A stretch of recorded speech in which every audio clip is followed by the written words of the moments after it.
Добар ден, почитувани, започуваме новото издание на магазинот за родителство 0+ месеци на телевизија Телма, каде денеска ќе зборуваме за доењето, поточно за продолженото доење. Некои мајки одлучува да го дојат своето дете и откако ќе наполни 1 година. Кои се предностите на продолженото доење и зошто постојат толку спротивставени мислења поради кои што некои мајки се демотивираат во одлуката да дојат дете откако ќе наполни 1 година? На оваа тема денеска зборуваме со Даница Ивановска-Лепоевич, советничка за доење, психолог, дула од Женскиот центар Астарта. Добре ни дојдовте. Добро ве најдов повторно. Дали се препорачува доење после првата година? Секако. Постои ли горна, односно долна граница за прекин на доењето? Долна граница, видете, не постојат такви граници. Во принцип се препорачува бебето да задои веднаш штом ќе се роди и понатаму да дои да цица се до времето додека нему и на мајката тоа им е погодно и поволно. Сега, во однос на корисноста, значи се препорачува оние 6 месеца ексклузивно доење, 4 до 6 месеца ексклузивно доење и се охрабрува мајката барем тој период да го истера и после тоа веќе се остава просторот да тие двајца заедно одлучат кога доењето ќе прекине. По препораки на Светска здравствена организација се препорачува доењето да трае до полни 2 години, а понатаму се додека на мајката и на бебето повторно им е пријатно. Значи не се става ограничување кога доењето треба да престане. Но праксата, како што спомнавте, праксата покажува дека голем број на мајки се во голема дилема дали да го одржуваат доењето после наполнетата прва година и тука се користи тој термин продолжено доење, што е востановен термин, но сосема неточен, затоа што природно кога би ги гледале биолошките аспекти и психолошките аспекти на доењето, ние би требало да доиме и детето би требало да цица многу подолго. Постојат неколку теории, според било која од нив доењето би требало минимум да трае 3,5 години, а некои теории велат и до 6-7 години. Ако гледаме согласно останатите примати, ако гледаме дека доењето е она што го бустира имунолошкиот систем, го одржува функционален, се додека тој сам по себе не е независен, тогаш ние би требало официјално да прекинеме со доењето некаде на 6-7 години. Што и се поврзува со појавата, тоа губењето на млечните зъби. Ако гледаме биолошки, тоа така би требало да биде. Така. Сепак Светската здравствена организација вели до 2 години? Не, Светската здравствена организација вели обврзно до 2 години, а понатаму колку сакат. Така, доколку сакат, значи не поставуваат горна граница во секој случај. Но препораката е барем 2 години. Да. Што се однесува до квалитетот на мајчиното млеко? Дали се намалува после 6-тиот месец или пак после 12-тиот месец од доењето? Бидејќи тука постојат такви ставови дека се претвора во вода после 12 се губи месеци. квалитетот и дека е апсолутно непотребно. Кога ќе си го поставиме тоа прашање, треба малку да се вратиме назад и да видиме зошто воопшто постојат сите тие прашања кога треба да се прекине со доењето и зошто ние сме дојдени во ситуација цивилизацијски гледано да нашите деца, тоест сите ние цицаме многу кратко. Причината пред се економска.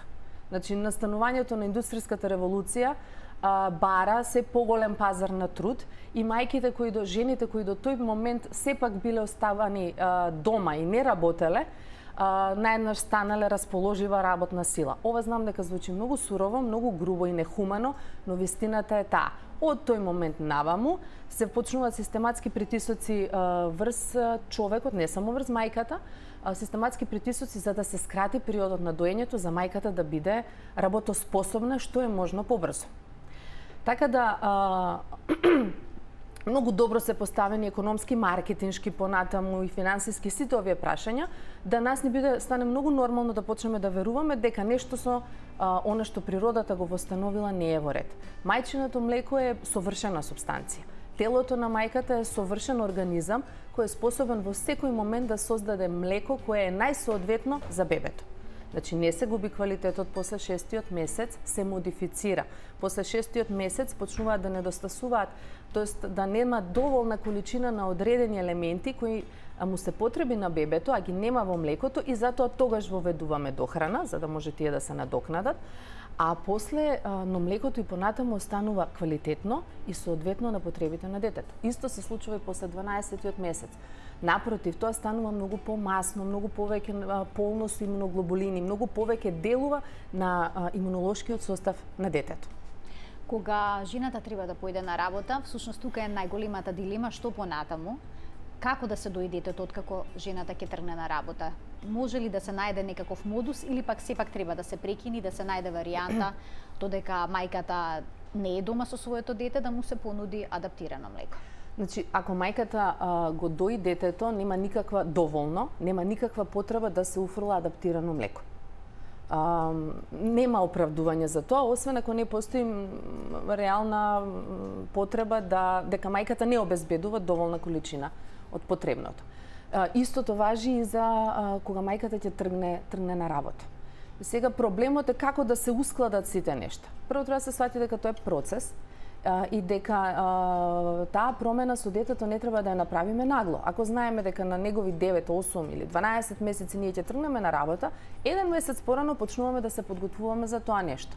Значи, од една страна правиме залихи. Значи, ние почнуваме да се издојуваме повеќе отколку што бебето цица и да складираме количини млеко кои потоа, кога јас нема да бидам дома, моето дете ќе ги користи на различни начини. Дополнително на тоа почнуваме да ги воведуваме и восстановуваме некако оброците за да направиме некаков распоред. Така бидејќи детето веќе има дохрана. Да, може да прерипа до она време кога мајката ќе се врати. И сега она што се случува всушност и да почне да се навикнува, значи да се остава помалку, да се шета повеќе, за да може полека тој премин кога мајката одеднаш ќе ја снема 8 часа, да бебето побезболно да бидем. Не сам, да, и побезболно и организмот да се навикне. Она што ќе се случи во тој период за многу кратко време е дека и организмот на мајката и потребите на бебето ќе се променат. Бебето наеднаш ќе почне да цица многу почесто навечер и во текот на ноќта, поред кој ќе бара во текот на денот, дури и мајката ако е дома. Значи, жените имаат право нели на онаа поголема пауза за доење кога ќе почнат на работа и таа треба да ја користат. Од друга страна, стравот на мајките е дека што ако дојдам сега се запушат канали па маститис, и тоа не е ништо, навистина не е голема опасност, затоа што и телото на мајката ќе се прилагоди на ритмот на бебето, односно во текот на денот ќе создава помалку млеко, поголема количина на млеко ќе создава во текот на ноќта. Не се лесни ноќните подои за жените кои што одат на работа, а тоа се случува, еве како што споменавте, интензивно откако ќе се намалат дневните подои, кога ќе почнат да минуваат 8 часа на своето работно место. Има ли начин да се реши проблемот со ноќните подои? Нема. Дури кога се влегува во процесот на прекинување на доењето, во најголем број случаи бебињата ги откажуваат последни ноќните подои. И тоа има зошто е така. Прво затоа што тоа млеко е не поквалитетно, условно кажувам, него му дава на бебето нешто што дневните подои не му го даваат, од друга страна психолошки бебето има потреба да биде блиску до мајката. И обично тоа е ноќе кога веќе сонува, се процесираат дневните информации, па се буди во стравови, некогаш во плачење и влезината на мајката му е потребна. Доењето е еден начин да ја обезбеди. Че она што мајката може да го направи е да бебето и биде блиску или да спијат заедно или некој да ја го дава, да не мора она да станува, ако веќе не е во ист кревет со неа, него некој друг да стане и да ја го подаде. Насила прекинувањето на ноќните подои не се корисни. Пред се, посебно на таа возраст, не се корисни психолошки. Затоа што бебето се остава во состојба да се прашува дали е сакано, да не бидат задоволени неговите потреби, да чувствува несигурност која понатаму останува во текот на животот. Ке се рефлектира. Да. Во овој дел од емисијата можеме да ги отвориме телефонските линии. Емисијата ќе биде контактна 3076-677 е телефонскиот број на телевизија Телма. Слободно може да се вклучите во програми, да поставите прашање поврзано со денешната тема, тоа е продолженото доење, односно доењето на дете после првата година. Денешна гостинка во студиото ни е Даница Ивановска-Лепоевиќ, советничка за доење, меѓу другото и психолог, така што повеќе аспекти ќе може да се разработи оваа тема. Кога зборуваме за доењето после првата година, зошто е важен психолошкиот аспект за детето, а какви се придобивките за мајката? Доењето секогаш, значи од самиот почеток, освен што ги има физиолошките ефекти, ги има и психолошките ефекти. Моментот на подој е еден од моментите кога се случува поврзувањето меѓу мајката и детето. Кога тие се наоѓаат во една ситуација во која можеби често во текот на денот ја немаат можноста да се запре, да се опуштиме и да се посветиме еден на друг целосно. Во текот на денот сме на работа, можеби имаме второ дете, можеби имаме обврски, трчаме по дома и многу жени, сите родители го имаат тоа чувство дека не остваруваат квалитетен однос со бебето. Моментот на доење е еден момент кој ни овозможува таа блискост. Понатаму, како бебето расте, значи после тој 4-ти месец, кога веќе го поима светот околу себе, се отвара кон информациите од надвор, тој свет е нов за него. Стигнуваат многу информации кои нашиот систем треба да ги isprocesira и обично, кај секој човек, тие се појавуваат многу често во текот на ноќта и затоа зачестуваат после 4-тиот месец ноќните подои. Оти близината се засилува. Моментот на доење кај дете кое е поголемо, кое може би во текот на денот веќе не се интересира толку многу за доењето, ама секој пат кога ќе се осети несигурно, но знае каде е она место, сигурно место каде што секогаш може да се врати и да почувствува љубов, топлина, сигурност во најсилна, најчиста форма. Имаме гледачи на линија, ова е тема која што секогаш отвара многу прашања кај мајките. Ајде да ги слушнеме. Добар ден. Добар ден. Повелете. Вака, тука мајка, значи, на 2,5 годишно и 3-месечно дете. Значи, мојата приказна со првото, доено е ексклузивно до 19 месеци. Сега, значи, продолжив оној период после работа, нели, кога почнуваме на работа, скратени дневни подои, потоа беше на доење само ноќе. Меѓутоа, да речеме пола година од како почнав на работа, продолжив да го доем, меѓутоа стана веќе исцрпувачко, заради тоа што многу често се будеше. Немаше толку млеко колку што повеќе му беше за близина и одлучив едноставно да го одбијам, значи. Меѓутоа, значи, подоите беа скратени, преку денетица што одеше во градинка само на вечерни подои. Сега тоа одлучив и по препорака на педијатар да биде, да речеме, неколку дена да едноставно детето да нема контакт со мене, значи по го оставив ночување, да речеме, кај баба. Дали сметате дека тоа било нагло оставање, дали некоја, например, после тоа имав неосудувања, меѓутоа ете совети, може не требаше така, продолжи да се буди еден период, меѓутоа повеќе подосна си спиеше најнормално, значи, како си легнеше и се будеше са вајле. Мислам дека тоа будење повеќе беше ради близината со мене, отколку млеко. Дали сметате дека треба така, да речеме, на таков начин да се прекине доењето? Да се прекине, сега јас морав и да не одлучев тогаш. Подосна дознав дека сум бремена, на некој начин требаше и пак да го одбијам.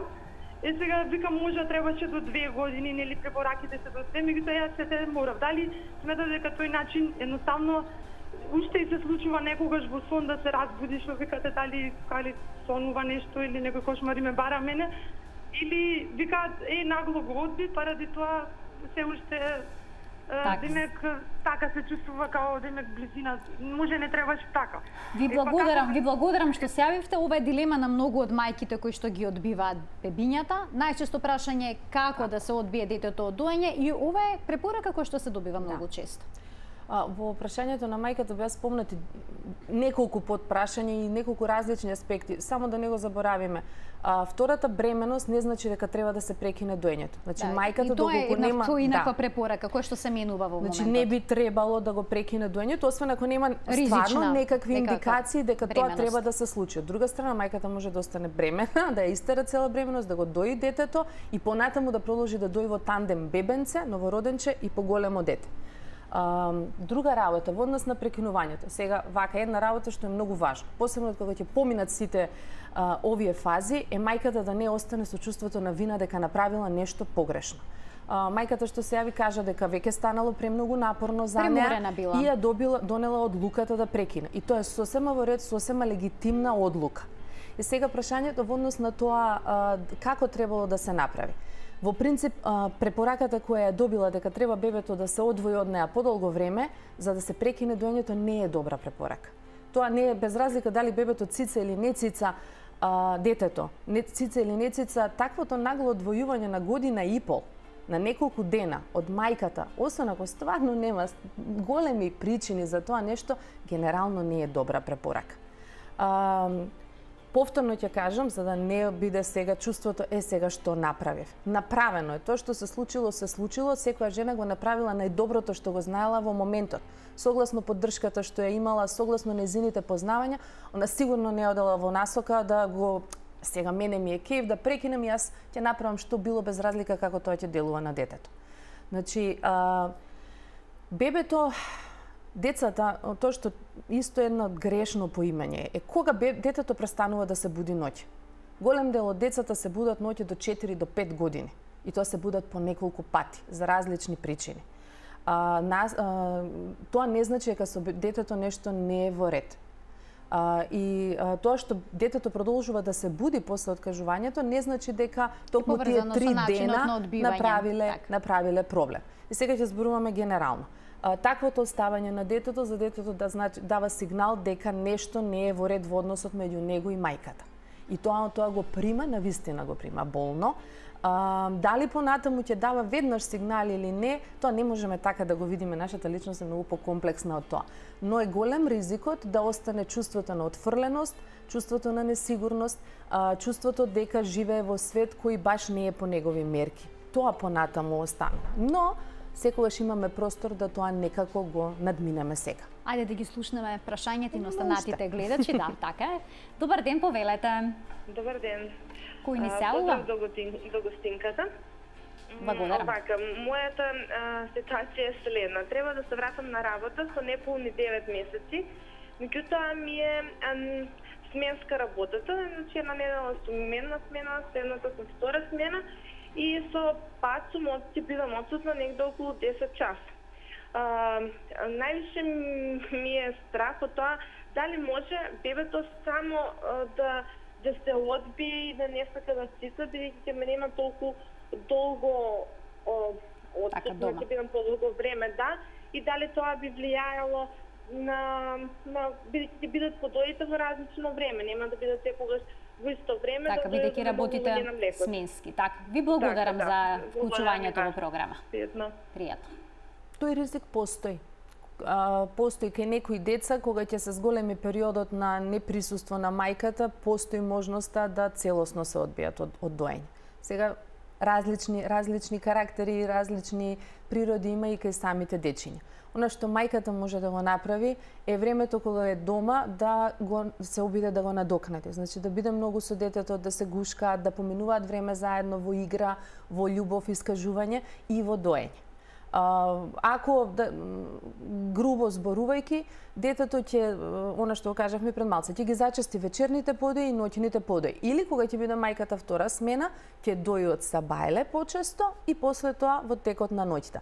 Видете, она што е важно е мајката да го слуша многу добро детето и да се обидува да одговори најдобро на заедничките потреби. Тоа е една соигра. Не постојат универзални правила, значи ние ги градиме нашите релации со нашите бебенци, иако се тие толку мали. Значи многу доверба и во него и во себе, многу трпение, многу смиреност и волја да се пробуваат различни опции. Да го слушнеме и прашањето на следниот гледач. Добар ден. Ало, добар ден. Повелете, во програма сте. Моето прашање е малце надвор од темата. Јас за 2 недели очекувам близначиња да добијам. Така. И сакам да ја прашам господјата, доењето е многу битно, сите викаат дека близначињата треба да се дохрануваат. Не би сакала да направам некоја почетничка грешка, би сакала да бидат на мајчино млеко и да ве замолам зашто се вклучив 5 минути од како беше почната емисијата, каде би можеле да исконтактираме господјата за совет и за се останато. Ви благодарам. Така, ви благодарам што се вклучивте во програма. Доењето на близначиња од старт е малку покомплексно, затоа што не е едно, него се 2 дечиња. И точно таа е препораката која најчесто се дава. Ако се близначиња, треба да се дохрануваат. И тоа не е точно. Многу е голем. Прво, нашето тело е сосема способно да создаде доволно млеко за колку и да имаме ние деца. Дали е тоа 1 или 2, тројки исто така, мислам, така да не постои такво ограничување. друга страна станува малку потешко затоа што навистина тогаш бебињата се цело време на нас, често сакаат да цицаат, па ако не цицаат истовремено, него прво едно па после друго, на некој начин мајката е цело време со доењето. Од друга страна, ако има потреба и да се измолзува, тогаш денот е цело време поврзан со доењето. Но видете, тоа е период кој поминува. Тоа се неколку месеци кои сега треба и да се издржат малку. Ако ни е важно навистина здравјето на нашето дете, тогаш уште однапред, и добро е што од сега го поставува прашањето гледачката, уште однапред се подготвуваме за тоа што следи. Никогаш не можеме да се подготвиме целосно, но барем се ги даваме насоките и се обидуваме да ги освестиме сите прашања околу тоа. Дајте треба да дојам многу почесто, дајте треба да бидам повеќе резервирана само за моите деца некое време, ќе биде тешко, но јас можам да се справам со тоа, да си обезбеди систем на поддршка, таткото, бабите или некоја пријателка која од време на време ќе може да биде тука и од самиот старт да ги бара бебињата. Значи, кога ќе се породи, да не оди со идејата дека треба да даде дохрана на некој начин. Можно е да треба да се породи со царски рез, често блеменостите со близначиња денеска на тој начин се завршуваат, и тогаш млекото ќе дојде можеби малку подоцна, што е првиот предизвик, но и во тој момент мајката треба да знае. Близначињата треба да бидат често на дојка, дојките мора да се стимулираат, односно мозокот да се стимулира и да добива информација дека треба бебињата да цицаат и да продолжи со таа упорност понатаму. Даница, на кој начин може да стапат во контакт со вас, освен во групата Поддршка на доењето? Значи, тоа е група на Facebook, во која што може да се вклучат мајките и идните мајки да постават прашања и таму вие давате одговори на секој поединечно. Се обидуваме со колешката Има и мајки кои што споделуваат своји искуства меѓу другото. Видете, само две сме и стварно не се постигнува многу, но се обидуваме посебно во оние случаи кои што кога се работи за покомплицирани, попроблематични, да бидеме ние на располагање. Другиот начин е да не побараат на женски центар Старта. Таму се оставени наши телефони, значи на Facebook може да не најдат и тоа е исто можност. И сосема на крај, бидејќи тука треба да го закружиме денешното издание на 0N+, дали е потешко да се одбие бебе од доење после првата година? Такво правило нема. Бебето ќе кога бебето повеќе разбира, бидејќи повеќе разбира. Кога знаеш што сака. Многу мислат дека тоа е поголем проблем всушност. Но кога повеќе разбира, тогаш имаме една друга предност, можеме да објасниме, можеме да надокнадиме, можеме да му дадеме нешто друго со што ќе се занимава. Тоа е еден од начините. Че не ја одбивам, не му викаме не може да цицаш веќе, него постепено ги намалуваме подоите, го вртиме вниманието кон нешто друго, ги раскршуваме рутините кои што сме ги стекнале. Ако бебето цица, што јас ќе се вратам од работа, прво ќе го прошетам низ парк, па на тој начин ќе го продолжам размакот. И на тој начин за 2 дена јас веќе кратам еден подој. Така. И не треба да ги демотивираат ставовите на луѓето од околината кои што сметаат дека дете кое што веќе има заби не треба да цица. Светската здравствена организација вели доење покрај соодветна дохрана најмалку до втората година. Имајте го тоа предвид, продолженото доење е здраво. Даница, ви благодарам што бевте дел од 0N+, им благодарам и на гледачите што се вклучија во програма и оние секако што не следеа со внимание пред малите екрани. До гледање.